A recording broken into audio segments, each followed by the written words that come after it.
Welcome to Grow For It. It's a podcast for small business owners, managers, and professionals.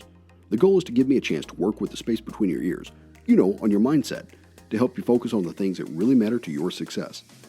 I want to enable you to concentrate on pursuing your vision, setting meaningful goals, and engaging in the day-to-day activities that will have the biggest impact. Thanks for joining me. Okay, friends, welcome back. I'm glad you joined me again. Today's going to be fun. I have the honor of introducing Dr. Frank Raymond. He's a professor of economics. He's the MBA Director and the Interim Dean of the Rubel School of Business at Bellarmine University right here in Louisville. And truth be told, full disclosure, Frank, you were my economics professor when I did my MBA at Bellarmine. So good to see you. I know we've had a lot of interaction lately, but always fun to hang out with you. I appreciate you coming in. Thank you, Jim. Always glad to talk with one of my star students. Brown noser. I'm supposed to brown nose you. Okay, so what I wanted to do today, obviously, here we are in July. We're getting some economic numbers out. We're also getting some health numbers coming out. And as a business owner and as a consultant who works with business owners, obviously the economics right now are a scary situation. And it's a topic that people are looking for some clarity. And I really kind of wanted to bring in and just kind of talk to you for a while and get your thoughts on the economy and kind of what's really going on. And we'll hit that in a couple of different areas. But let me get you to kind of introduce yourself a little bit and tell us a little bit about your background, because you've done a lot of things here, not only at Bellarmine, but prior to this. And as we were talking in pre-show prep, you got 20 years of management experience, basically. So let's jump in on this. Welcome. Yeah, I mean, a lot of times people don't think of higher education as a business, but believe me, it is, and I've witnessed that firsthand. So yeah, I came to Bellarmine in 2000. I had worked at a couple of places before that while I was earning my degrees, and then subsequently. In 2003, I became chair of the Department of Economics. We had a finance program, and so that became the the Department of Economics and Finance. I was chair for 13 years, and then for 3 years, I was associate dean at Rubel School of Business at Bellarmine, and then for this past year, I've been interim dean of the business school. Right, shepherding through a lot of different aspects, and then the nice thing is we've been able to kind of work together on the advisory board, working with some of your colleagues out there as well, and it's been nice to be able to contribute just at least some thoughts and ideas about how we're shaping Bellarmine. Obviously, we've got a new dean coming in. You said probably August. Mm-hmm. She'll touch ground, so that'll be awesome. And we'll just kind of continue that relationship. But it's always been a pleasure, and I appreciate you coming in and giving me a little bit of time. I'm glad to be here. Well, one of the things that kind of caught my eye a while back, or I won't say one, but some of the reports that have come out, and this kind of prompted me to reach out to you. In fact, you and I tried to record this last week while you were up in Massachusetts. And we just had some technical difficulties, so we decided to come back. I looked at some of the headlines that we've seen recently. The stock market, the second quarter seemed to be the best quarter for the stock market in more than 20 years. So, okay, I'm looking at that going, hey, that's awesome. The stocks are coming up. There's confidence that's rebounding a little bit. June job reports, 4.8 million, which blew away the estimates at first. And they reported that as the largest single month in history, which, okay, that's cool. And then earlier today, the July unemployment came out at 1.31 million, which is a 4-month low. So I like that in terms of the unemployment claims. Obviously, there's probably some fluff in there in terms of we had a short week due to the holiday and some things like that. But on its surface, it seems like, okay, there's some good stuff going on, and there's some reason to be, optimistic. But again, as a business owner, this is a phrase that you use often is, well, the business people are looking for certainty, and I'm not quite sure we have that. No, at this point, we don't have certainty at all. I mean, one of the things I look at when I see the numbers for this past quarter is that things were proceeding rather well. I mean, we had, relative to everything that we've gone through, in the sense that the states that had been hit hardest by COVID-19, they had implemented measures early on and seemed to get this under control, flatten the curve, so to speak. And they're doing a lot better. I was just up in the Northeast area, and they are cautiously reopening. People are getting back to work. The curve right now is still relatively flat. The problem is really what we're seeing in the South now, in Florida and Texas and Arizona. Yeah. Who, in those states, there was more of a rush to reopen, and And in doing so, that certainly didn't help the COVID-19 crisis. So I suspect that if the southern states get hit as hard as they seem to be getting hit, that the next quarter numbers will not be nearly as strong as this past quarter was.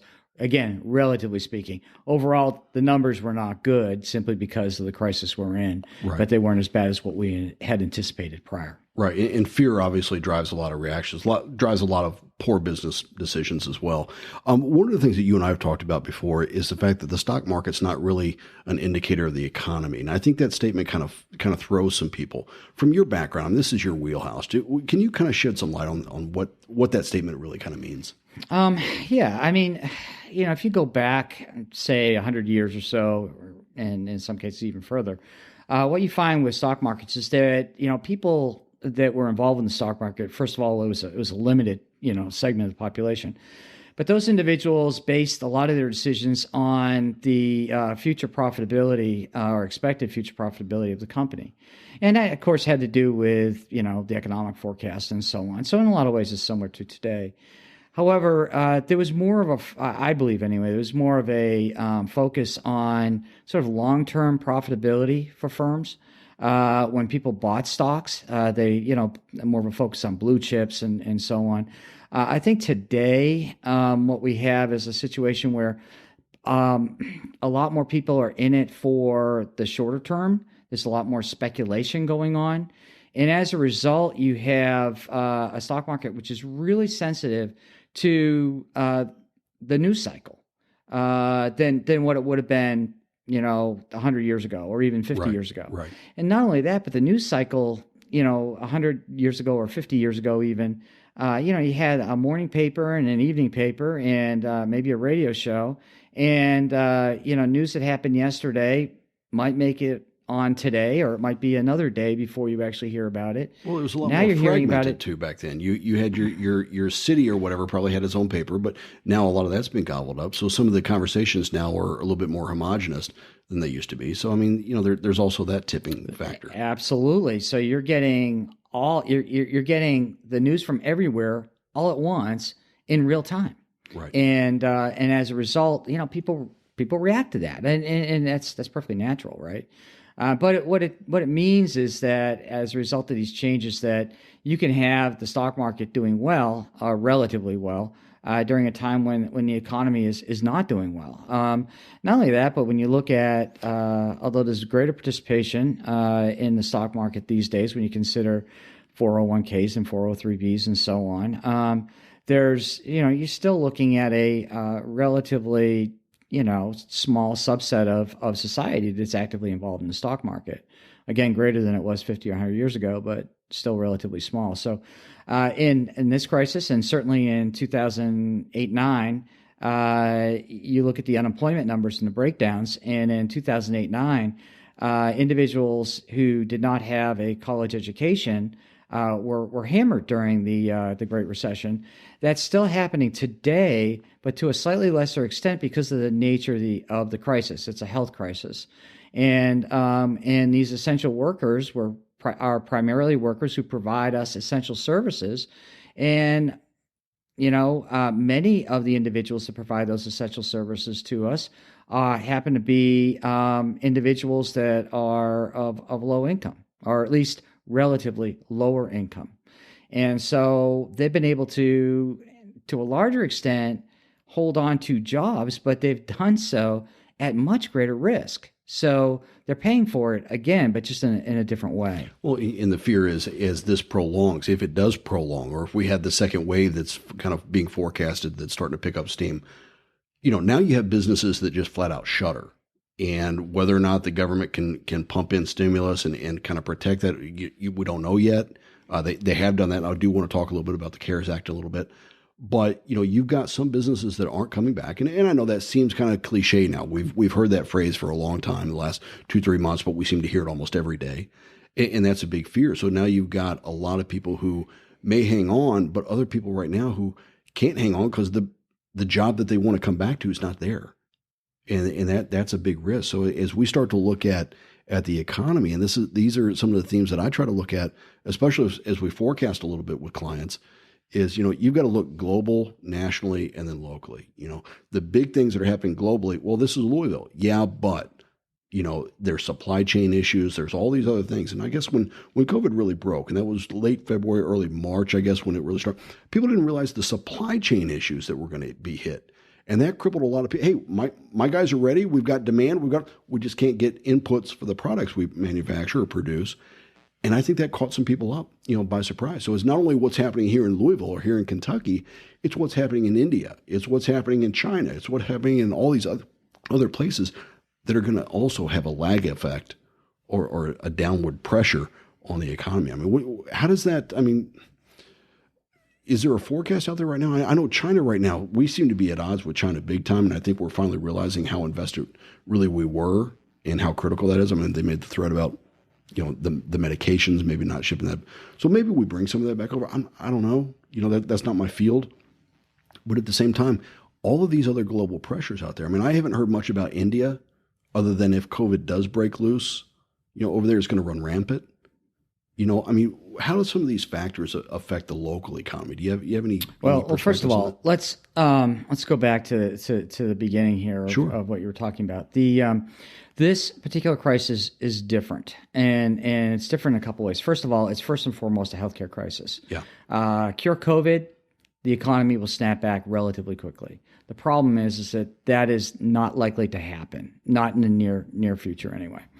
So you have to learn to live with it in some way, shape, or form, and that means living with it appropriately, not ignoring it. Okay, that is the biggest danger to economic prosperity or growth or recovery at this point, is not taking very minimal steps in order to mitigate the impact of the disease, and not doing so, as we're starting to see.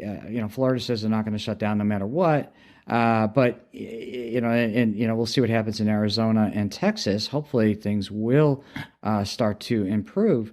But you can keep things open. It doesn't mean you're going to get customers through your doors. Well, and that's a big part right now. That's what a lot of people are missing on all this. And 80% of the American public right now are very wary.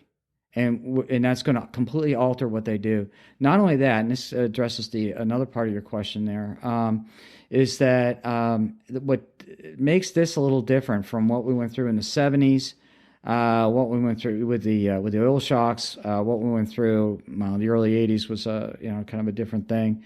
Really, the focus was on stagnation at that point and rampant inflation as a result of what was going on in the 70s. And then the early 90s, but going to the financial crisis in 2008-9, there was a problem there. It was the banking system. All right, the banking system failed, largely due to the real estate sector. Right. But also due to financial instruments that were relatively ill-conceived and certainly not perhaps properly regulated. And so credit default swap. Yeah, you had The Big Short, my favorite movie. Yeah, how many times can you rename the same asset? So there was once that was under control to some extent, we started to see a recovery.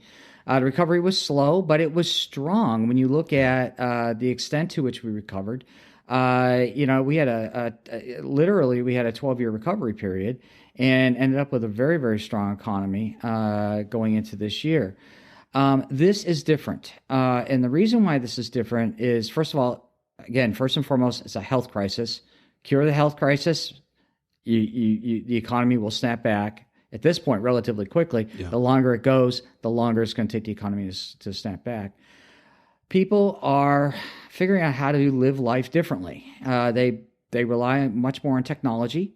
I'm getting groceries delivered and picking up groceries through parking lot, curbside pickup. Doing that for meals as well. I never would have done that otherwise, right? We've kind of been pushed to do some things. And I probably won't stop doing it. Now, I won't do it completely, right? But that is now part of my life. And so that's going to have a significant structural impact. That's what economists refer to as structural change. Yeah. That's going to have a significant structural impact, unlike we saw probably in the last 2 or 3, maybe 4 types of recessions. So there is that danger going forward. On the other hand, a lot of what is coming out of this is good. I look at the amount of innovation at Bellarmine. I say, we are at least 10 years ahead of where we would have been in terms of innovation and technology than what we would have been if this hadn't happened. That doesn't mean this is a good thing. I wish it didn't happen. But you make lemonade out of lemons. Everybody does that. You look for the silver lining. I've told people before that when I was an undergrad, we didn't even talk about the internet because we didn't have it. And now look how pervasive it is, right? It's everything anymore. And now as you start to look at online learning and all these other changes that have happened, and these disruptions is the way I call them. But some of these are here to stay, and it might be more. It might be beneficial. It's going to be different one way or the other. But I think we're going to learn and we're going to grow from it. So that's a good thing. But coming back to the economics of it, it just seems like so much is in flux. And then you throw in the fact that yes, it's an election year. And when I ran businesses, when I ran even sales territory budgets, these were the years I hated to forecast because I think we start reacting emotionally versus logically. And regardless, hey, this plan makes sense on paper. It doesn't matter. It's an election year. And throw in COVID now and all the other problems that seem to be bubbling up. We're in for a bumpy ride here, if not a downturn at some point. Yeah, we are. I mean, again, it's a health crisis. We fix that, and things will start to bounce back. Let me, if you don't mind, can I go back and revisit China? I don't want to leave that hanging for any of your listeners. No, absolutely. So a lot of people have talked about let's bring jobs back to the U.S. and yeah, I'm all for that. That's fine, okay, but you need to convince companies that they're going to make less profit. Good luck with that. I'm not sure you should be doing that to begin with, right? Because companies are out there to not only ensure that they have the greatest return to their shareholders, but also they're out there, and in doing so, they are motivated to make new products, create better products, and do so at a price which is cheaper for the consumer. So every time you talk about any kind of protectionism, first of all, first question that comes to my mind is, okay, how are you going to motivate firms to do that? Right. All right. Because that, by the way, that's not how they're incentivized. That's not the way businesses work. And second of all, in doing so, you are going to eliminate some of the innovation that takes place, as well as raise consumer prices for goods and services, which means, let's say you bring back TV manufacturing to the United States. Well, let's say, you could force that to happen, but you can't, okay? But let's say you could force that to happen. You look at what labor, will demand in terms of a wage in the United States. That's going to increase the price tag of television significantly, which means you'll sell fewer televisions, which means the business may not even be sustainable. Exactly. And so it's, people like to talk about these things in broad strokes, but it doesn't take long. And this has always been my argument. All you need to do, you don't have to go multiple layers. You only have to go 1 or 2 layers. And you can see that it's just rhetoric. There's really, if you want to do something that's meaningful, you have to do something that is practical and feasible. And just talking in terms of, oh, we need this, we want this, we wish this happened, that won't get us anywhere. It'll just never happen. So anyway, that's I'm grandstanding here. I shouldn't do that, right? I'm being far too professorial. I was taking notes again. I was like, is this going to be on the quiz? That stuff's important because, again, the biggest input in any cost, any operation is the labor input. And so again, you're saying, okay, I'm going to bring that back from China or the Philippines or Mexico or wherever I'm going to bring it back, and I'm going to try to do that here.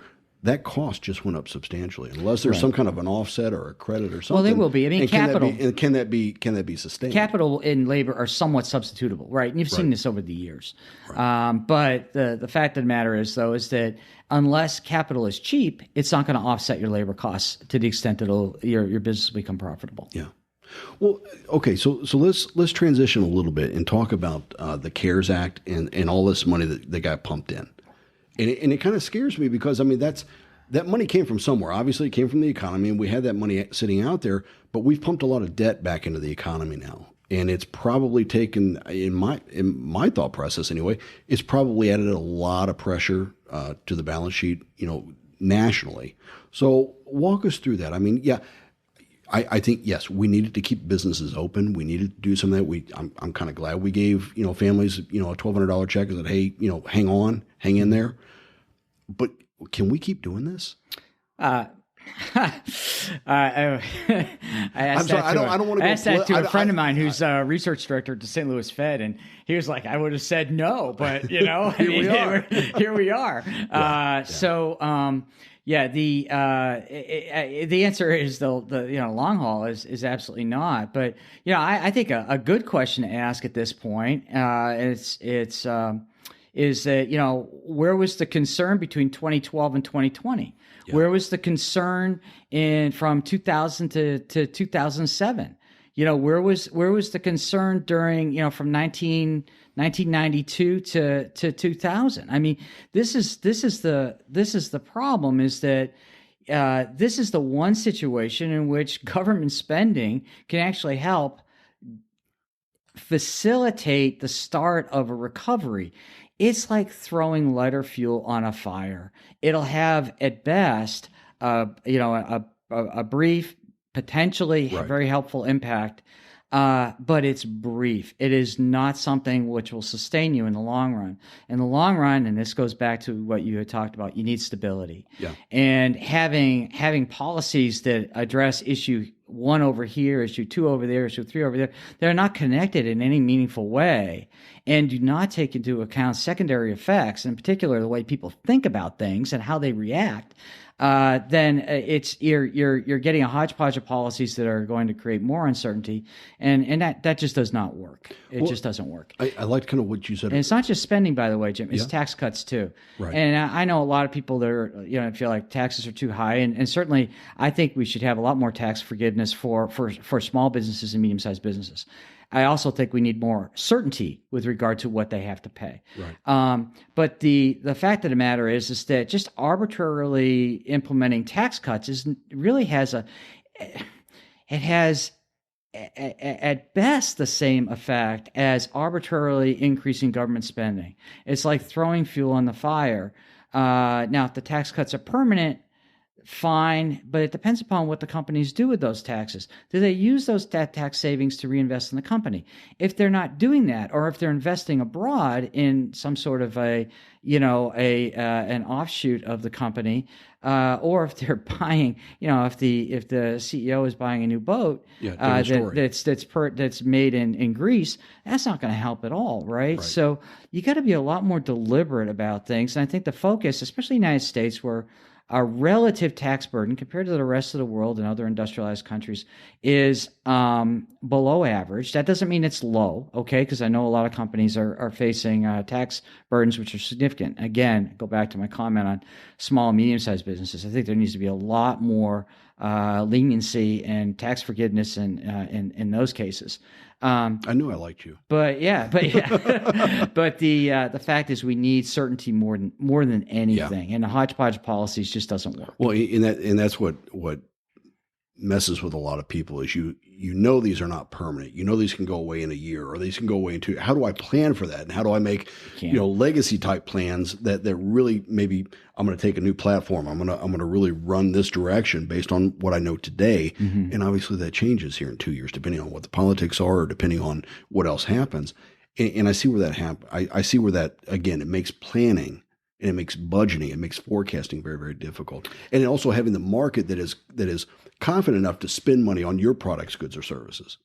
And that I think is when we're fighting it both ways. You said this early in this episode, is that, you can open up, but where I was talking about the supply chain, you said, but it's also people being able to overcome their fear and being willing to spend their money. And especially when you've been out of work for a little while, and now the extra $600 that's starting to go away now. So now things are tightening back up, and I think you, as a business owner, as an operator, you got to realize, wait a minute, some other changes. We've been okay for a month or two, but again, here's another change. And unless that bucket gets filled back up, you're still going to be in the same problem. And I think some of this will change. I want to say permanently, but maybe in the next decade, we'll see what happens. After next crisis.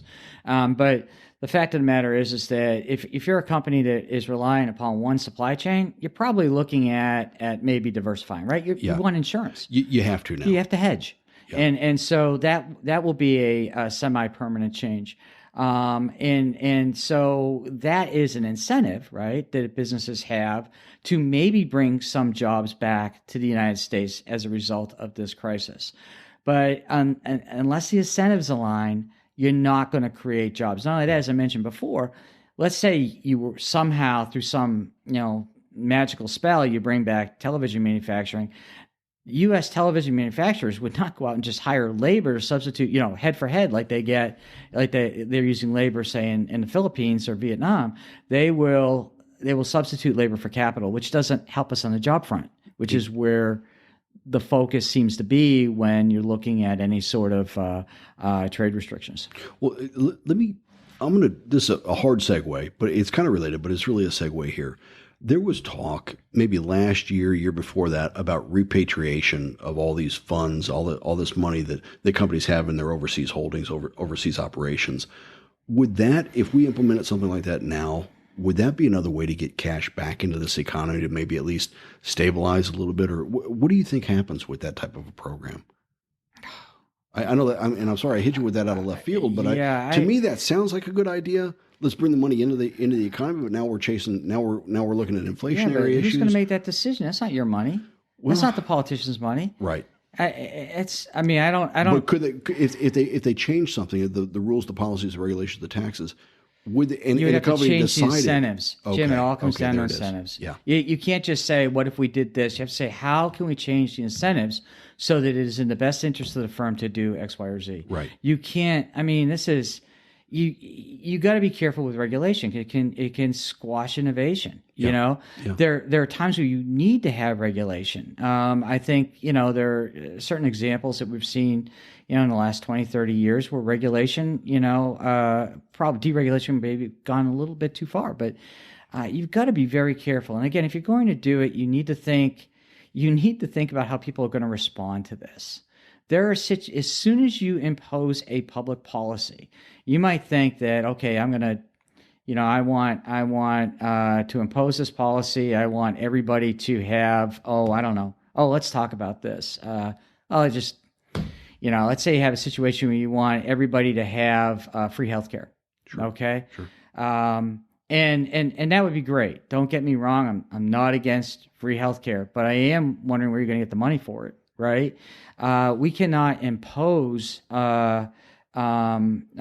healthcare without employing more doctors, more nurses, having more capital in the form the demand of hospitals load on the and so on. is going to go through all that takes money, and so that's why when people talk about healthcare is a right, in my mind, or at least as an economist, a right is something that one would enjoy when it doesn't impinge upon the rights of others. And Sure. and you're not going to get doctors to work for free. You're not going to get nurses to work for free, nor should we, right? So it's a choice, and it may be a valid choice. But in making that choice, you have to give up other things, and you have to be willing as a society to do that. And many people in society are willing to do that. But when we outline these problems, rather than these 2-second sound bites, we got to talk about, okay, if we do this as a choice, what won't we be able to do? Because resources are scarce. Well, and that's the issue here. Is I like what you said about you got to provide the incentives, because you can't really control the decisions those companies are going to make. And some will take advantage, some will step in, some will be on what my former manager used to call the bleeding edge, and they'll figure it out. They'll get beat up a little bit, but they'll figure it out, and others will then eventually follow. But you can't really you can make the game plan the playing field open. And hey, step in if you want, but it's dangerous. And you're going to find some of these innovators are going to step in very quickly, but others, and I think the mass market probably won't. But as it comes back to our economy, okay, so you take down some of the regulations and you open it back up. I'm still trying to figure out how we get certainty through the end of 2020 so that we can at least plan a little bit more, or so that we can begin to at least hang on, and be confident in the fact that we're going to hang on. As a small operator, I think you watch your cash flow. I think These most are the economists, basic things, right? Yeah, I think most economists would have a fairly simple approach to this. Certainly the payroll protection plan that went through was part of the CARES Act. Yeah. I think was helpful. You had a massive number of people that were laid off. There's a problem with the payouts being more than maybe somebody was earning in their job, because that provides a disincentive. I was going to say that was a extent. disincentive, right? It's temporary right now. So, it may not be, the big issue might be the incremental amount it's adding to the debt. And that would be really the only problem associated with that, as long as it's short term. But whenever you're looking at businesses and you're looking at, businesses going away during this crisis, and it's incredibly sad. And it's nice to be able to provide somewhat of a safety net to try to get them through what is really going to amount to a rough year. Hopefully, knock on wood, right? A rough year. And some still won't be able to survive, right? And some of that might be tied to bad luck. Some of that might be tied to maybe the fact that maybe they weren't as innovative as they should have been.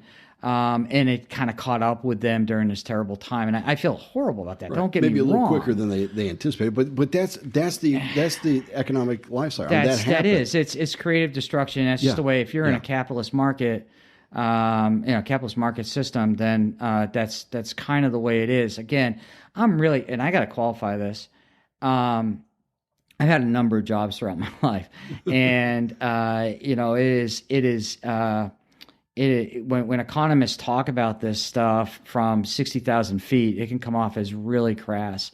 That's not at all. We understand that there are real lives at stake here, real people. I have always said that, in situations where people face hardship, there ought to be some sort of a temporary safety net that would allow individuals to retrain, to retool, look for new opportunities while they're going through these hardships. I don't think we have nearly enough support, direct support in that way here in this country. Those transitional services. For the transitional, we need a lot more of that going forward, I think. And again, it's easy to kind of start talking about this stuff at around 60,000 feet. And I just want, you can never forget that we're talking about real people here who are holding down 2 or 3 jobs in some cases, that are literally doing the best they can. And it's heartbreaking, and we need to help them in the short run, but we also have to help them understand where the opportunities are going to lie in the future. And it may not be in the industry that they were focused on. It may be in a different industry. We need to help them get there. Well, and you need to be aware of that and be self-aware enough to say, hey, you know what? Maybe I do need to tack over this direction or tack over to that direction, because the ground below me just shifted. And if I'm not willing to admit that, I'm going to be behind, and I may be left behind.